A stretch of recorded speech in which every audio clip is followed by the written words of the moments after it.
The room went silent as Oba's hand cracked across my face. His mother, seated like a queen at the table, smirked with satisfaction.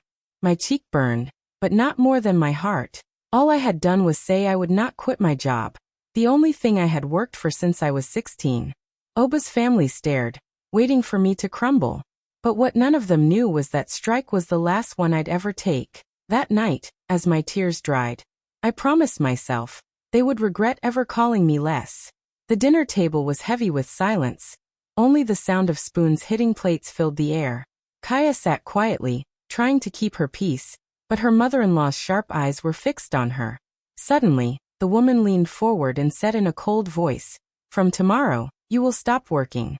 A wife's duty is here, in this house, not out there chasing jobs."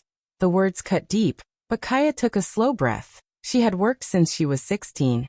Every coin she earned carrying her through life. Giving it up meant giving up herself. She lifted her head and calmly said, "I will not quit my job." The room froze. Everyone's eyes widened, waiting for Oba's reaction. His mother smirked, already sure he would put Kaya in her place. Kaya's heart pounded, but she held her ground, her hands resting still on the table. Then it happened. Oba's hand swung across the table and landed hard on her cheek. The sound cracked in the silence, and her face burned instantly. Gasps echoed from the family, some shocked, some quietly satisfied. The sting on her skin was sharp, but the sting in her chest was sharper. Kaya blinked, her vision blurring with tears, but she refused to let them fall. She could see the triumph in her mother-in-law's eyes, the way she leaned back like a queen who had won a battle. Kaya's head tilted down, but inside, something else was rising. This was not defeat. It was the moment she knew she could never stay quiet again. The family went on eating as if nothing had happened, whispering among themselves, stealing glances at her. Kaya's cheek throbbed, but she sat tall, her silence stronger than their mockery. She knew if she broke down now, they would win. So she swallowed her pain, picked at the food she no longer tasted, and stared at the table, not because she was weak, but because she was building her strength. That night, as the house fell asleep, Kaya sat alone in the dark, her fingers brushing the sore mark on her face. She replayed the moment again and again, the smirk, the slap, the gasps. A tear finally slipped down, but it was not the tear of defeat. It was the tear of a woman who had reached her limit. She whispered to herself, "Never again." It was a promise, one only she could hear, but one that would change everything. Kaya lay on her bed that night, staring at the ceiling, and her mind wandered back to the many moments that led to this point. Her mother-in-law had never liked her independence. From the very first day Kaya married Oba, the woman looked at her as if she was a stranger who did not belong. She remembered how on their wedding day her mother-in-law whispered, "A wife is meant to serve, not to dream." Those words stayed with her, echoing like a warning. Every step Kaya took toward success seemed to offend her more. When Kaya got a promotion at work, she came home smiling with excitement, only to find her mother-in-law sitting with folded arms saying, "You think money will keep a man? No. Respect is what keeps a man, and respect comes from the kitchen, not from offices." Kaya kept quiet, but inside she knew this woman was trying to crush her spirit. It was not just about tradition, it was control. The older woman wanted Kaya to depend on her approval for every move. She remembered the countless small battles, how her mother-in-law would hide her work clothes and tell her to wear old wrappers instead, how she would deliberately give her endless chores in the morning, so she would be late for work. And whenever Kaya tried to explain, Oba would shrug and say, "She is just teaching you how to be a good wife." But Kaya knew the truth. These were not lessons, they were traps. Her mother-in-law hated the way people respected Kaya in the neighborhood. They saw her as educated, hardworking, and confident, while the woman wanted her to be seen as silent and obedient. She would often call relatives just to complain that Kaya was too proud and too modern, planting seeds of doubt in everyone's mind. Kaya realized this was a game of power, one her mother-in-law had been playing long before that slap at dinner. The worst part was the way she used Oba like a weapon. She would whisper in his ear, filling him with suspicion, telling him Kaya's job would make her arrogant, that she would one day walk out on him. Slowly, Oba began to see his wife not as a partner, but as a threat to his authority. Kaya saw the shift in his eyes, the way he started echoing his mother's words. The the way he pulled away whenever she talked about her dreams. As Kaya recalled all these moments, she understood that the slap at dinner was not sudden. It was the final act of a long plot. Her mother-in-law had been tightening her grip, little by little, trying to strip her of her dignity and freedom. But instead of breaking, Kaya felt something else growing inside her. A quiet fire that would one day burn through every chain her mother-in-law tried to put on her. Kaya stood in front of the mirror that night, touching the red mark still visible on her cheek. The house was quiet, everyone asleep, but inside her heart there was a storm. She could have cried loudly, she could have shouted back at Oba and his mother, but she chose something different. She packed her emotions into silence, because she knew her silence was more powerful than their insults.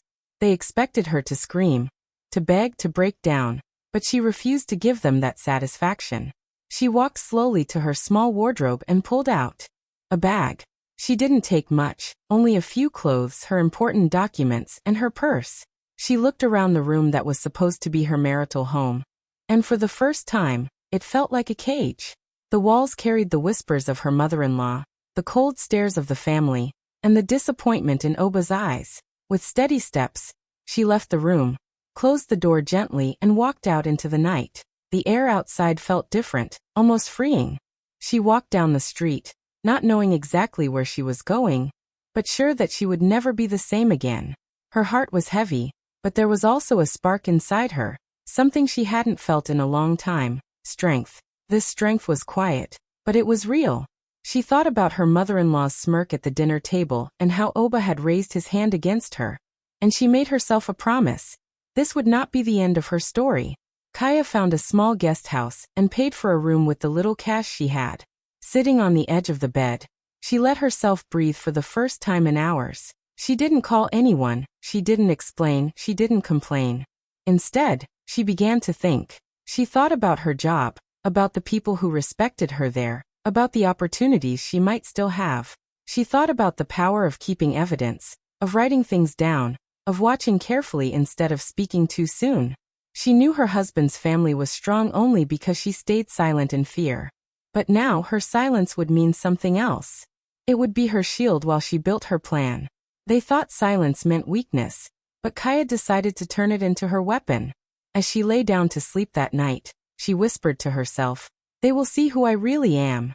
And with that, her secret journey to reclaim her dignity began. Kaya woke up the next morning with a clearer mind. She knew she could not walk this path alone. Her phone lay on the small table beside her, and for the first time in months, she scrolled through old contacts. Names she had ignored because her husband's family never liked her keeping friends.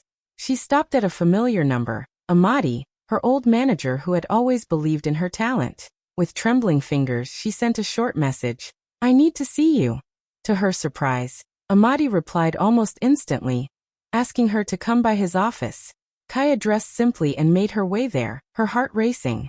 When she walked in, Amadi looked at her with genuine concern. "Kaya, what happened? You look tired but also stronger," he said gently. She gave a small smile and explained only what she wanted him to know. That she had left her husband's house and needed to focus on her career now more than ever. He listened without judgment and nodded. "I always knew you had more in you. The world needs to see it." Through Amadi, Kaya was introduced to people who had been watching her work from afar. They admired her dedication and her courage to keep moving despite the weight of family battles. One of them, a woman named Tay, was leading a new project in the company and immediately wanted Kaya on her team. "You have the skills and the drive," Tay told her. "And I trust women who refuse to be silenced." Opportunities began to open like doors that had been waiting for her to knock. Kaya was given more responsibilities, not just as an employee but as a leader. She found herself sitting in meetings where her ideas shaped decisions. Every step she took forward felt like a quiet victory over the voices that once told her she belonged only in the kitchen. Her colleagues became more than co-workers. They became allies. They checked on her, encouraged her, and reminded her of her worth. They never asked her to explain her pain fully, but they respected the fire she carried within her.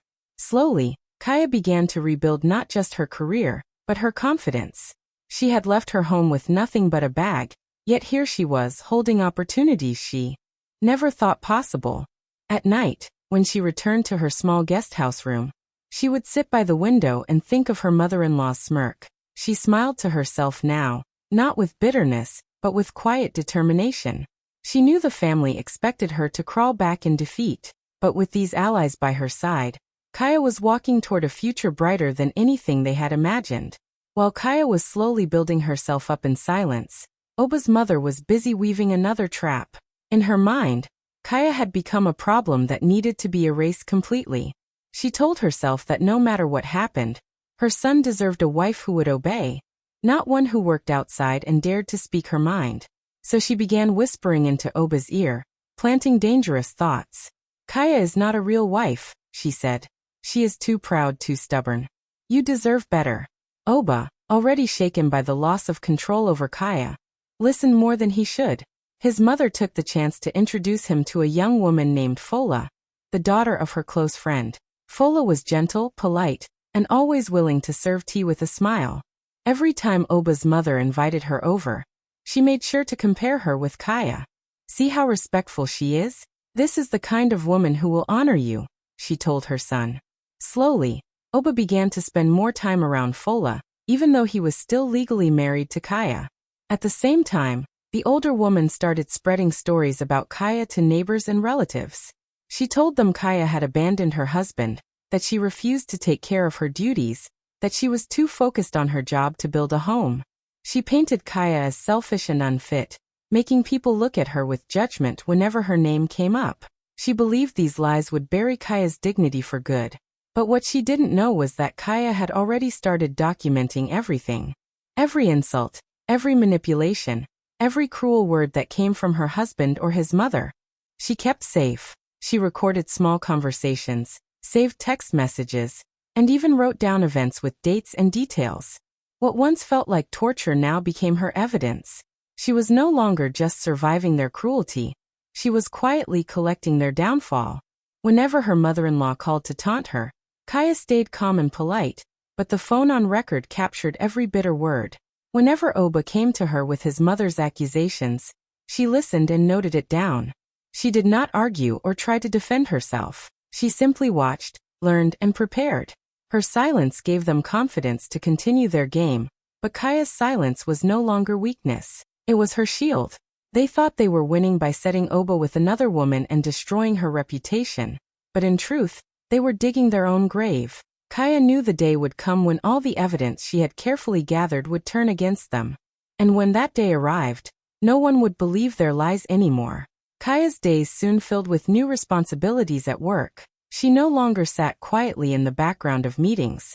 Now she was at the front, presenting ideas that shaped the future of her company. One afternoon, her boss called her into his office with a smile.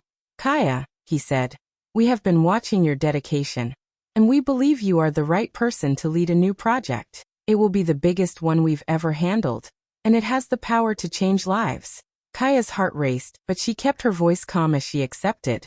Inside, she felt something rising, a reminder that she was not the weak woman her in-laws believed her to be. The project required Kaya to work with top minds in the industry.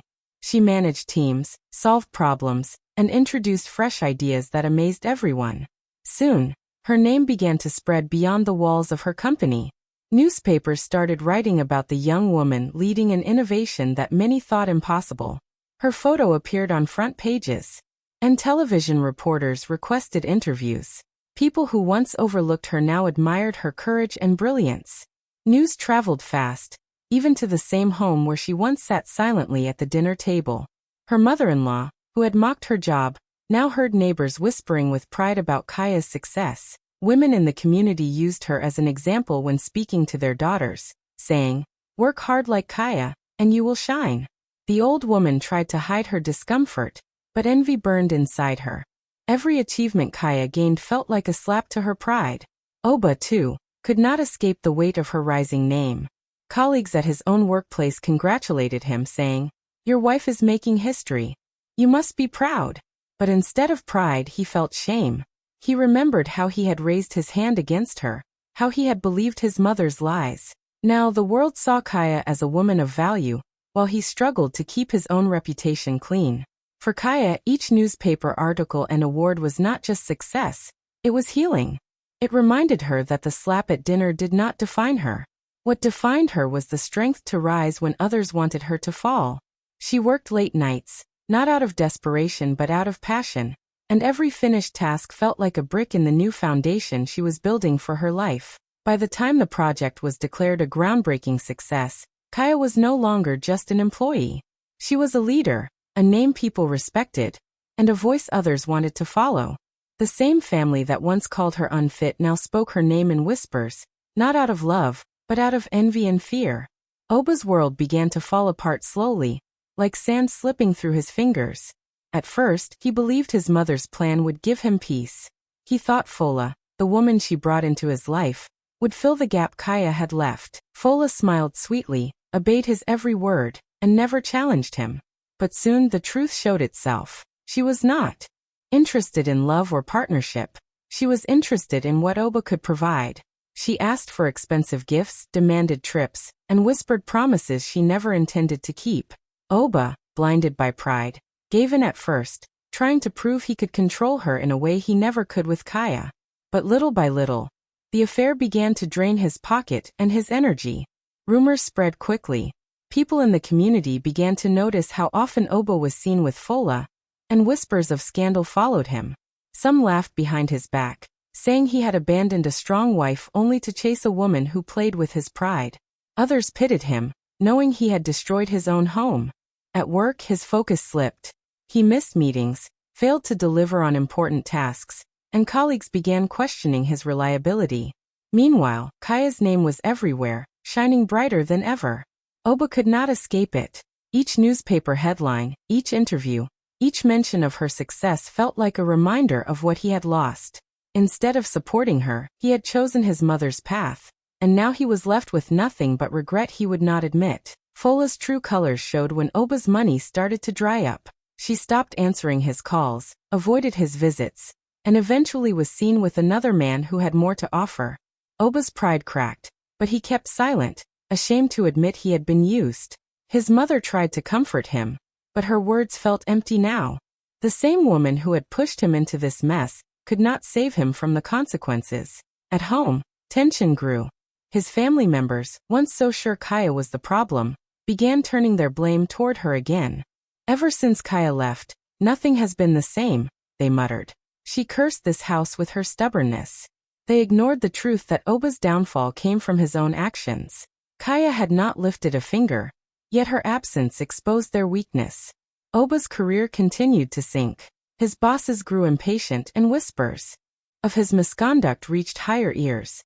The respect he once enjoyed in the community was fading, and people who once admired him now shook their heads in disappointment. Every door that opened for Kaya seemed to close for him. He tried to drown his shame in silence, but inside he knew the truth. He had destroyed himself by following his mother's grip and letting pride lead his steps. Now he stood on sinking ground, while the woman he once struck down was rising higher than he ever dreamed. The night of the award ceremony arrived, and the grand hall was filled with powerful voices, glittering dresses, and flashing cameras. Important leaders, business owners, and community heads were all present, waiting to see who would be honored for outstanding contributions to the nation. Kaya, dressed in a simple but elegant gown, sat quietly among the nominees, her heart steady but her mind full of memories. She remembered the dinner table where she had been humiliated, the nights she had cried alone, and the whispers that she would never amount to anything. Now she was here, surrounded by lights that once felt far out of reach. When the announcer stepped forward to read the final award of the evening, the room hushed. This year's National Excellence Award goes to a woman whose groundbreaking project has changed lives and inspired many. A leader, a visionary, and a symbol of courage. Please welcome Kaya. For a moment, Kaya sat frozen, her breath catching in her chest. Then applause erupted like thunder, and cameras turned to capture her every move as she rose to her feet. She walked gracefully toward the stage, her head held high. Each step felt heavy with history but light with freedom. Flash after flash lit her path, journalists whispering her name, recording her walk as though it were history in motion. When she reached the podium, the award was placed in her hands, and she looked out into the crowd. For the first time, she did not see judgment or pity in people's eyes. She saw admiration, respect, and pride. Among the audience sat Oba and his mother, hidden in the shadows. They had come not out of love or support, but to witness for themselves the woman they had once tried to destroy. Oba shifted uncomfortably in his chair as people around him clapped for the wife he had cast aside. His mother kept her face stiff, but her hands twisted tightly in her lap, her mask of pride slipping under the weight of envy. Nobody turned to look at them, nobody whispered their names. The spotlight that once shone on their authority was now gone, leaving them unseen and irrelevant. Kaya gave her speech with a steady voice. She thanked her colleagues, her mentors, and every person who had believed in her when others tried to silence her. She did not mention Oba or his mother. She did not need to. Her success itself was the answer to every insult, every slap, every scheme. As the audience rose to their feet in a standing ovation, Kaya's eyes glistened, but not with tears of weakness. They were tears of triumph. That night, the world saw Kaya not as a woman who had been broken, but as a woman who had risen higher than anyone thought possible.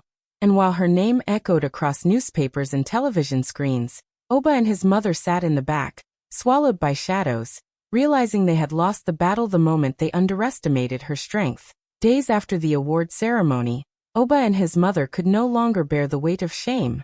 Everywhere they went, people spoke Kaya's name with pride, while theirs carried whispers of failure. Oba's colleagues mocked him quietly, and his mother's friends no longer sought her advice. Desperate, they came together with a plan. They would go to Kaya, apologize, and pretend to welcome her back. They convinced themselves that if she returned, her light could cover their growing darkness. One evening, Kaya heard a knock on her door. When she opened it, Oba stood there with his mother beside him. Their faces looked softer than she had ever seen, their voices calm and sweet. "Kaya," Oba began, "we were wrong. Please forgive us. Come home. Let us start again." His mother added quickly, "You are still my daughter. I only wanted the best for my son, but I see now I was mistaken. Let us put the past behind us." For a moment, Kaya simply stared at them. If this had been months ago, she might have believed them. But not now. She invited them inside, her face unreadable. They sat nervously, expecting her to melt at their sudden kindness. Instead, she placed a small folder on the table and opened it. Inside were photographs, text messages, and recordings she had carefully kept. She pressed play on her phone, and the room filled with the sound of her mother-in-law's voice, sharp and cruel, telling her son that Kaya was unfit, that she needed to be replaced. Another recording played Oba's mocking words on nights he sided with his mother. Then she showed screenshots of messages where her mother-in-law spread lies about her to relatives. Each piece of evidence was a knife cutting through the false humility on their faces. Oba's eyes widened, and his mother gasped, her hand trembling. "Where did you get all this?" she whispered, but Kaya only looked at them with calm strength. "I have carried these truths for a long time," she said softly. "You thought my silence was weakness, but it was preparation." Oba leaned forward, desperate now. "Kaya, please, we can fix this. Don't destroy us. Just come back." His voice cracked, but Kaya did not flinch. She shook her head slowly. "I don't need revenge. I don't need to ruin you. But understand this. Your power over me is finished. These proofs will remain with me. And if you ever try to hurt me again, the world will see everything." The room went cold. Oba and his mother sat frozen, stripped of their authority. For the first time, they realized Kaya was no longer theirs to control. She was beyond their reach, beyond their games. "They're desperate." Softer than she had ever seen, their voices calm and sweet. "Kaya," Oba began, "we were wrong. Please forgive us. Come home. Let us start again." His mother added quickly, "You are still my daughter.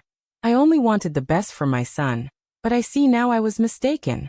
Let us put the past behind us." For a moment, Kaya simply stared at them. If this had been months ago, she might have believed them. But not now. She invited them inside, her face unreadable. They sat nervously, expecting her to melt at their sudden kindness. Instead, she placed a small folder on the table and opened it. Inside were photographs, text messages, and recordings she had carefully kept. She pressed play on her phone, and the room filled with the sound of her mother-in-law's voice, sharp and cruel, telling her son that Kaya was unfit, that she needed to be replaced. Another recording played Oba's mocking words on nights he sided with his mother. Then she showed screenshots of messages where her mother-in-law spread lies about her to relatives. Each piece of evidence was a knife cutting through the false humility on their faces. Oba's eyes widened, and his mother gasped, her hand trembling. "Where did you get all this?" she whispered, but Kaya only looked at them with calm strength. "I have carried these truths for a long time," she said softly. "You thought my silence was weakness, but it was preparation." Oba leaned forward, desperate now. "Kaya, please, we can fix this. Don't destroy us. Just come back." His voice cracked, but Kaya did not flinch. She shook her head slowly.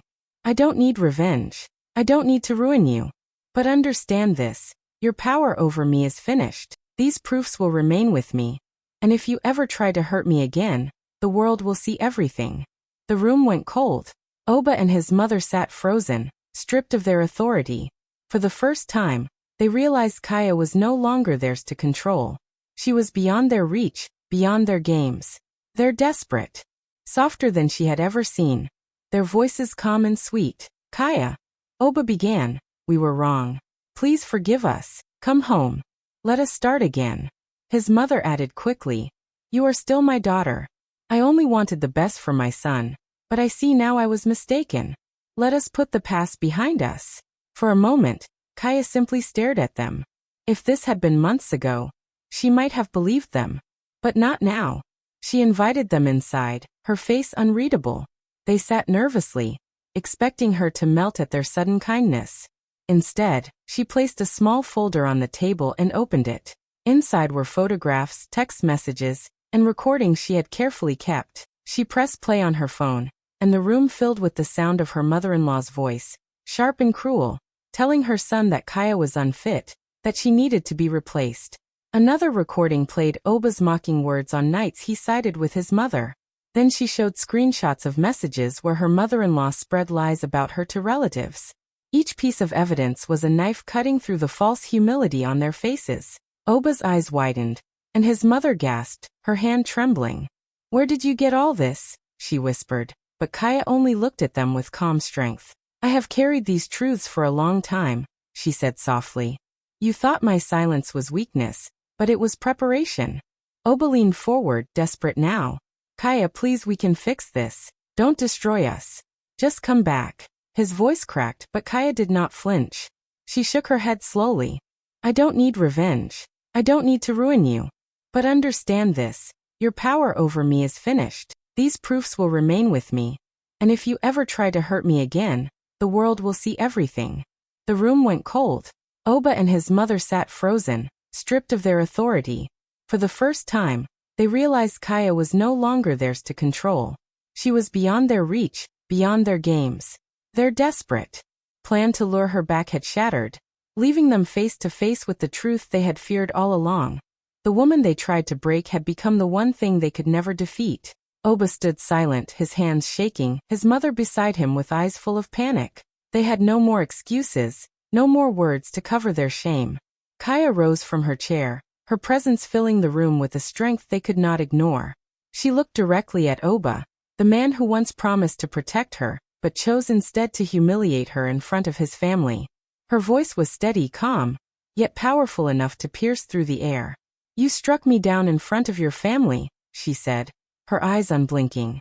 "But now the world stands with me, while you stand alone." Her words cut deeper than any proof she had shown. Oba's face turned pale, his pride collapsing under the weight of her truth. His mother tried to speak, but no sound came out. Kaya didn't wait for their response. She turned and walked toward the door, her steps steady, her head high, leaving behind the walls that once held her pain. Outside, the world was waiting. Supporters, journalists, and neighbors stood, watching her with admiration. Cameras captured her walk, not as a woman broken by betrayal, but as one who had risen above it with dignity. Every step she took seemed to echo a message. Strength was not in staying silent, but in standing tall against those who tried to silence her. Behind her, Oba and his mother remained in the shadows, forgotten by the same people who once followed their every word. They were left with nothing but the memory of what they had done, while Kaya walked into the light of a future that belonged only to her. She did not need to look back. Her victory was already written in their silence.